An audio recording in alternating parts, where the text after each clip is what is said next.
Je me suis effondrée, mais genre j'ai pleuré toutes les larmes de mon corps parce que j'osais pas, je ne voulais pas, je me sentais incapable de travailler pour mon job étudiant le lendemain.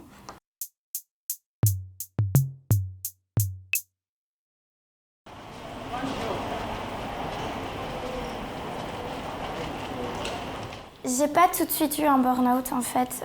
Enfin, on peut dire d'une certaine manière que j'ai eu une forme de burn-out personnel avant d'avoir ce qu'on appelle le burn-out. Donc quand je dis burn-out personnel, c'est ce que médicalement on va dire la dépression.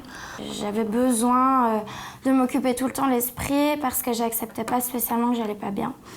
Ça s'est passé les grandes vacances passées en 2018. Et du coup, quand je suis arrivée au cours en début d'année, j'étais déjà sur les genoux. Mon mécanisme de défense, c'est de nouveau de m'occuper l'esprit, de m'occuper de l'esprit, de m'occuper l'esprit. Je me suis occupé l'esprit en travaillant. Et en plus de ça, j'avais un job étudiant. Donc, job étudiant plus un taf énorme au cours a fait qu'à un moment donné, je me suis complètement noyée en fait. C'est-à-dire que même le dimanche, je travaillais. En fait, du lundi au dimanche, je travaillais, je voyais plus mes potes. Enfin, voilà. Et vendredi, je revenais des cours, je commençais à être un peu malade, type état grippal et tout.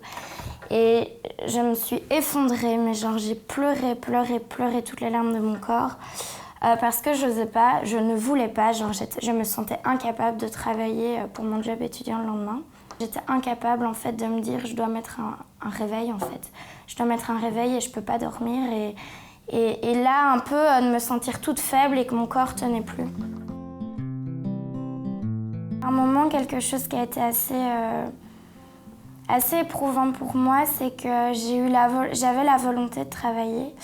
Et un jour, j'étais au cours, je devais faire un tournage, c'était l'heure du Pâques de Marrakech, donc je devais courir un peu partout, je suivais un bourgmestre redéputé et tout, c'était hyper excitant d'un point de vue professionnel.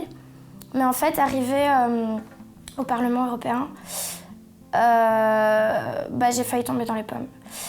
Et donc, c'est aussi se rendre compte qu'on a parfois la volonté mentale, mais que physiquement, en fait, le corps n'y suit plus du tout. Ce qui était plus difficile, c'était les proches de l'école, en fait, parce que déjà, personnellement, je me posais des questions en me disant « mais en fait, je suis trop nulle, pourquoi est-ce que moi, je réussis pas à faire ça alors que les autres, ils réussissent à continuer leur cursus ?» Donc, y a un sentiment de honte qui s'installe par rapport aux autres et donc finalement un recul. Et au moment où on est dedans, c'est parfois assez difficile. C'est un peu difficile de se confronter à la non-compréhension, en fait. Parce qu'on a envie que tout le monde comprenne, qu'on a envie que tout le monde nous soutienne. Et que du coup, les gens, ils réagissent pas toujours de la bonne manière, ou en tout cas comme on le voudrait, mais c'est pas de leur faute finalement, c'est juste qu'ils savent pas ce que moi je ressentais en fait. Pour moi, le burn-out, c'est pas vraiment une question d'âge. Je suis assez jeune et effectivement, c'est pas très courant de voir quelqu'un d'aussi jeune faire un burn-out. Mais pour moi, c'est quelque chose d'assez sociétal en fait. On est dans une société où on doit toujours courir partout. C'est vraiment quelque chose qui peut arriver à tout le monde, peu importe l'âge.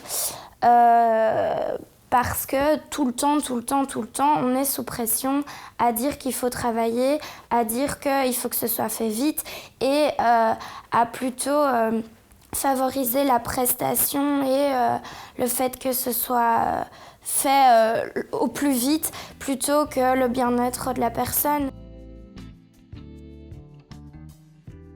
Je lis un livre qui s'appelle Les 4 accords Toltec et un des accords, c'est toujours faire de son mieux. Et ça, je trouve que c'est vraiment pas mal, ça aide bien dans la vision actuelle des choses que j'ai. Essayer de me rendre compte que je dois pas toujours viser la performance. Et que voilà, je suis humaine en fait. Enfin, on n'est pas des robots et qu'à un moment donné, faut aussi apprendre à lâcher prise. Les choses que je faisais pas spécialement avant et que je fais aujourd'hui, ça va être le yoga, la méditation, des exercices de pleine conscience. Voilà, reprendre du temps pour soi et du temps qui est un peu précieux et de savoir où on est, où on en est. Apprendre que la vie, c'est pas que le travail. Donc s'imposer aussi des moments pour soi et apprendre à être seule en fait. C'est bête à dire, mais un peu apprendre à s'aimer en fait. Je sais que c'est un peu cucu, mais c'est quand même vraiment ça, apprendre à s'aimer, apprendre à se connaître, apprendre à se dire ok, bah je suis pas invincible, ok, je suis contente je suis fière de toi, t'as fait ça, c'est bien. Apprendre à s'auto-féliciter, des choses qu'on ne fait pas du tout en fait. Parce que de nouveau, dans la société, on est tout le temps là, il faut faire, profit, machin, bazar. Et on nous dit toujours quand ça va pas, mais on nous dit jamais quand ça va bien. Donc parfois, il faut qu'il y ait des personnes qui puissent nous dire que c'est bien. Et c'est bien que ce soit nous aussi qui puissions nous dire bah, c'est bien ce que tu as fait.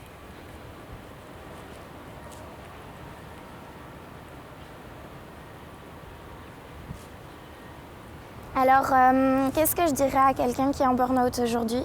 Je pense que je lui dirais déjà de prendre soin de lui, de penser à lui avant de penser aux autres, de faire des choses pour lui et puis de réfléchir fondamentalement à ce qui est important et ce qui ne l'est pas.